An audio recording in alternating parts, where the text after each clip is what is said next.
All right, hello, this is Slowrider from the Northern California Sierra foothills up here. I think my elevation at my house is about 2,000 feet, so I want to give you the 100-mile update on the Ducati. It's a beautiful motorcycle. Again, I bought it because of the technology, the performance, and also the artfulness of it. The Italians know what they're doing. I mean, I'll say it again, it's kinetic sculpture, so as you're driving it around, it really is a head turner.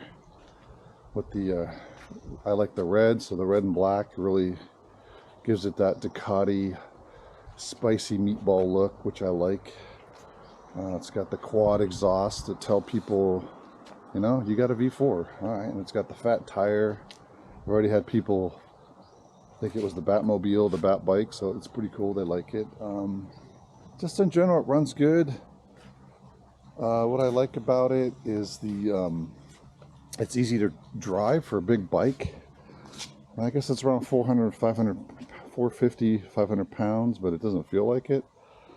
It's easy to sit in the saddle. I'm 6'1", I weigh 220, so I had the dealership, when I bought it, I had them, they did some preloading of the rear and front shocks, and we adjusted it, because I think they come from the factory, set up for like 130 pounders, so which is fine. Those are typically what your racer GP guys weigh, which is fine. They gotta be a little lighter to get the full performance out of it. So that's how they come from the factory.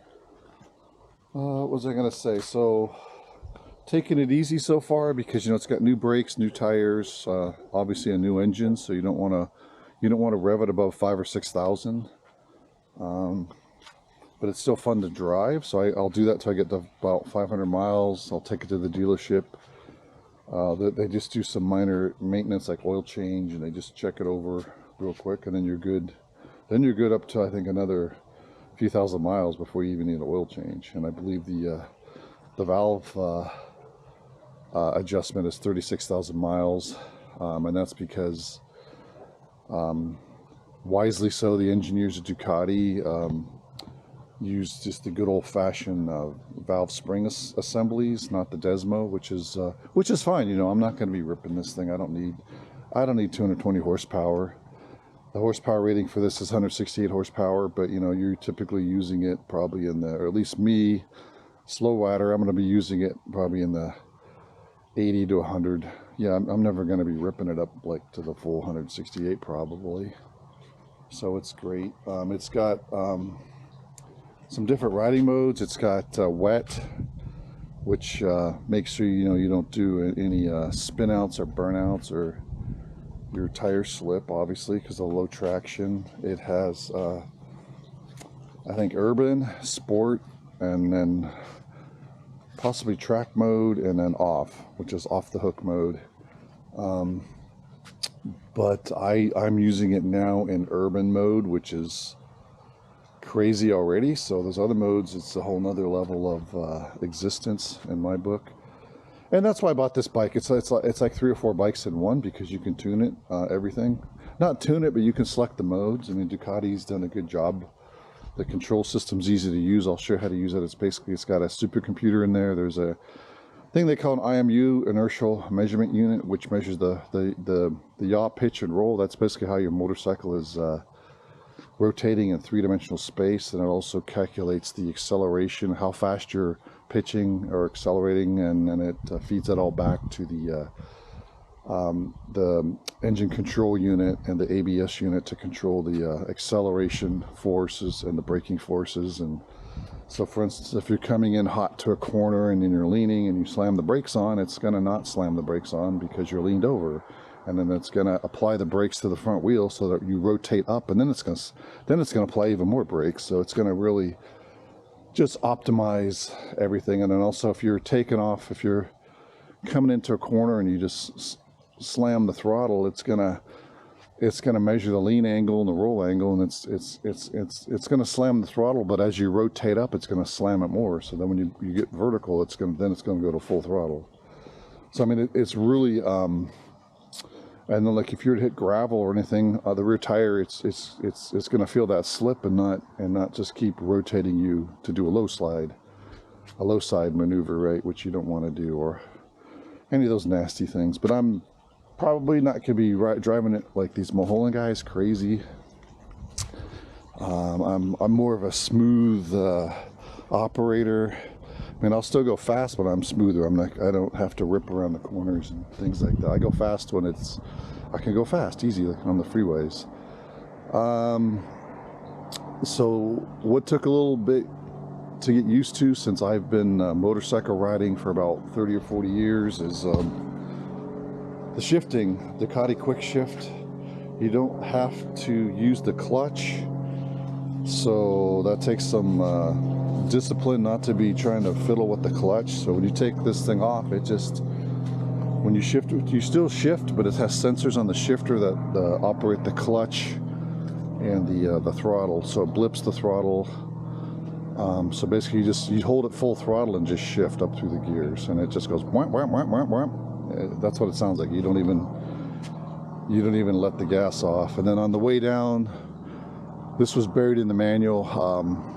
On the downshift, you have to have the throttle off, and then when you kick down, say from fourth to third gear, it blips the throttle and it rev matches. So it's just like, it's like boop, boop, boop, boop, boop, boop. It sounds really cool, and it just does a perfect job. So once you get that figured out, it's this thing's a hot rod, so it really gets going. Took it out for a night ride last night. This front low beam is awesome. It's got a really broad shine that shines down about 45 degrees, so you're not blinding people, but you really see the road nice. It really illuminates the road in front of you, so you feel safe. And then the high beam is really good, so it just lights everything up. You could probably see this thing from space. It just lights the road up, so you don't want to blind people. But I think they did the lighting right on this. And then the rear tail light I tested, going down some dark mountain roads at night when it's pitch black, and I just look in the mirrors and then put the brakes on, and it lights up everything behind me red. So those are nice and bright, so that's good.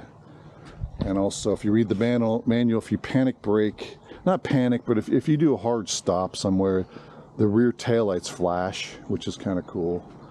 You get that Grand Prix, like a little flashing light show. But otherwise, they behave normally. Just a normal braking, they look like normal brakes. So when you're doing a hard braking, it shuts off. Another cool thing is this, for motorcycles, I've never seen this before. It's got automatic turn signal shut off. Which I think, how do they do that? Well, how they do it, it's the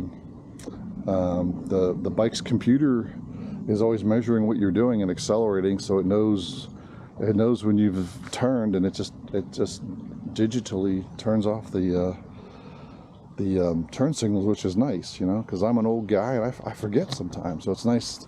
Like on my Himalayan, I'll be driving down the road and I go, oh, my turn signal's been on for the last 5 miles. So this is pretty nice. So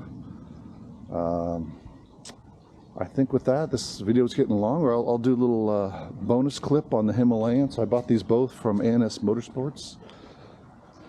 Down here, I believe it's Rockland or Roseville, California, A&S. So I bought the Himalayan. It's a 411cc. This is my back road, so I take this up the Tahoe Forest. And it's fully registered, so I can ride it on the street.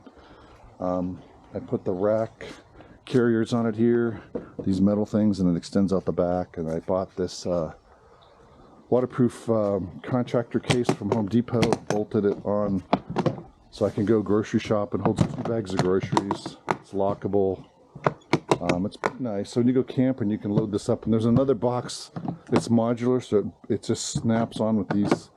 So you can put a lot of gear and put your tent, everything on here, and you still have plenty of room to sit here. And this thing's great for on-road and off-road. So it's a Royal Enfield Himalayan. Awesome bike. I highly recommend this one too. This is awesome. I mean, the price too. You're out the door and not too many clams out of your pocket. So, all right, with that, this is Slow Rider signing out. Until next time, remember, drive safe, watch the speed limit, and wear your gear mainly. All right, until next time.